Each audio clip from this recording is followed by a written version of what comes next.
from providing oxygen concentrators and rations to assisting government in vaccination. ActionAid India stepped up when the nation was going through the hardest time. We salute Sandeep Chachra and all the volunteers of ActionAid India for being the superheroes during the second wave. Hello and welcome. You watching NewsX Second Wave Superheroes. Now, while the country was dealing with pandemic, there were people who stood out and helped thousands of people.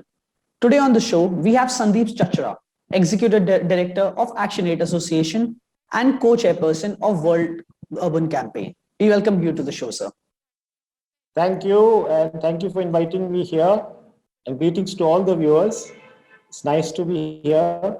I want to take this space and opportunity to celebrate and express gratitude to the countless brave women and men and children as well, and among them those who've also been in very vulnerable situations, actually who stepped out despite their challenges to offer hearted support to those in need. I think it is this collective heroism that I think it's time beyond individuals to celebrate this collective heroism and heroism of countless people. And among them, I want to take this opportunity to express gratitude to the 46,000 people who worked with us and work with us for this cause, and my own teams across 20 states of 400 plus people, the social organizations we work with in districts, in blocks, at the state level. So it's time for us to celebrate that. And thank you for having me here to share this journey with you. Thank you so much, sir. So I would just like to begin with, how did you help thousands of people along with your team? How did this start?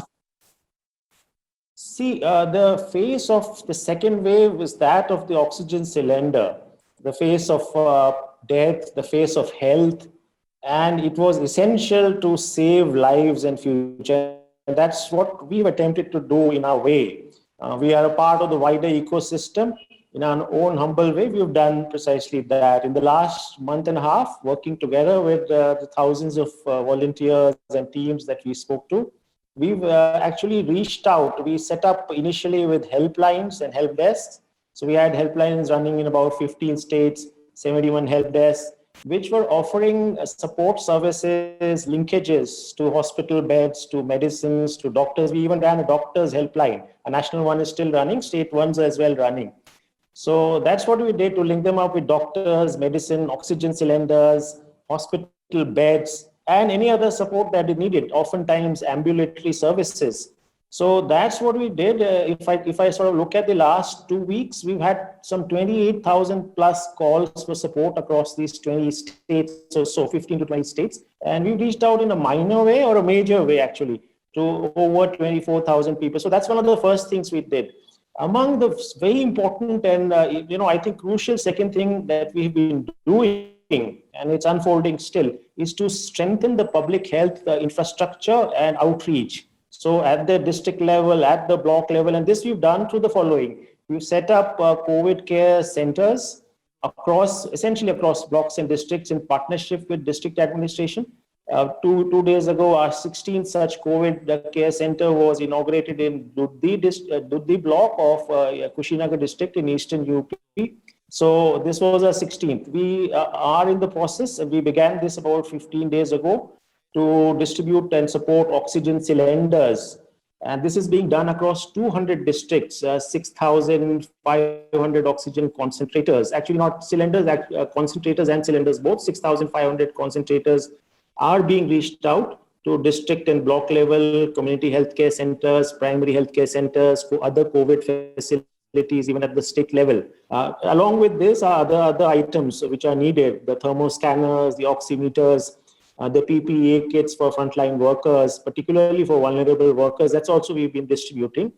So that's the second thing that we've done. The third thing that we've done is essentially, and that is again a process unfolding. We've set up, we are in the process of setting up COVID childcare facilities in the pediatric wards.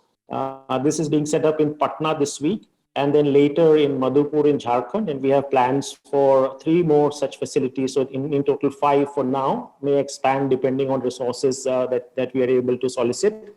In addition, the other important thing is setting up oxygen plants. So by the second week of May, our first oxygen plant, which we supported to a COVID care facility in UP, in Noida, was set up. It's a PSA concentrator oxygen plant. 4 more such plants are being set up at this moment now. So that's all. That's what we've been doing on the medical front. But the more important thing, and I want to sort of touch on that, is the question of vaccination. The more we vaccinate, the safer everybody will be. Now, depending on levels of vaccination, our effort is to reach out vaccination awareness as well as awareness in COVID appropriate behavior to far-flung areas, to rural areas, to communities which don't have such access. And we are currently in 120 districts working on these micro campaigns. And we're using innovative ways. We are, for instance, we are using puppetry, we are using theater, we are using megaphones, we are using autos, tempos. Even in Bolangir, I saw us using bullock carts and cycles because other forms of conveyance weren't available. So we've been doing that. We've also, in sense, been working with community leaders, faith leaders, because that's the message that sticks. Oftentimes, when we work together with district administration and it's the community leaders, the young human rights defenders, the youth club leaders, if they join the campaign with the information, the message is much better appreciated and taken. We're also assisting mass vaccination programs by the district authorities. We are assisters in taking them to difficult communities, to remote communities, whether it's the Musars in eastern UP. I saw 2 days ago in Bishnupur district of Manipur, we were doing that. I saw that in other difficult districts of UP and Bihar, where normally such services won't reach, or the communities such services won't reach, among homeless people, for instance. So we've been doing that. Sir, if I ask you, what were the major challenges that you faced during this whole campaign and during the whole process? What are the major challenges that you face? See, the first big challenge, it's not just only about us. The first big challenge is eventually the third wave or the severity of the third wave will depend on the levels of vaccination that we are able to achieve, or the rapidity of vaccination that we as a country are able to achieve. So we need to prepare for that. And I think the big challenge is the vaccination outreach. There's significant hesitancy, fears, many unfounded, some which need to be talked with among people regarding vaccination. That's one part. The other part is simply the fact that in very vulnerable communities, oftentimes the outreach isn't there. So I think that's one of the big challenges that I'd like to identify in our successful efforts towards universal and free vaccination. I think that's something we need to quickly address. And strengthening public health infrastructure in institutions. You see, the more facilities we have, which people can access free, the better chances of their survival would be. So I think that's the other big challenge. Yeah, so now the cases are declining and everything is somewhat settling down. What does the future look from now on? What does the future look from now on? See, any such crisis, and this is a world pandemic and a world crisis and an Indian crisis as well at the same time, carries transformation. Well, let me correct it historically, carries potential for transformation. So whether we are able to enter that doorway of structural transformations to address the unequal past, to secure just and equal futures for all in our country, would depend on a lot of things.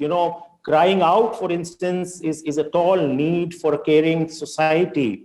We've seen that, right? For a very strong welfare state, for a nurturing economy, a solidarity economy, an ecological sort of a future. So these are all crying out loudly to us.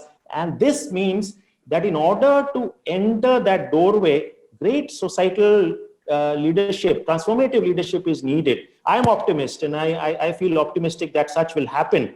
But we need to all collectively ensure that we seize this moment to fundamentally transform.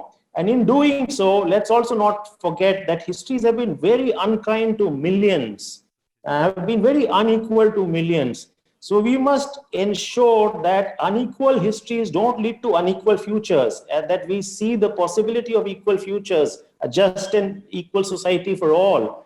And in doing so, it's not just the apologies for the wrongs of history, but we need to ensure those protections and that promise for future to all those who have been left behind. And I think this is the future that we all wish to see. And it is within our grasp, it is within our hands to reach it, our possibilities to reach it, Tanishq. Thank you so much, sir. Definitely, sir. Thank you so much. Thank you so much for talking to us. Thank you so much for helping thousands of people and being the superhero during the second wave of COVID. Thank you, sir. For more such videos, subscribe to the NewsX YouTube channel, hit the bell icon.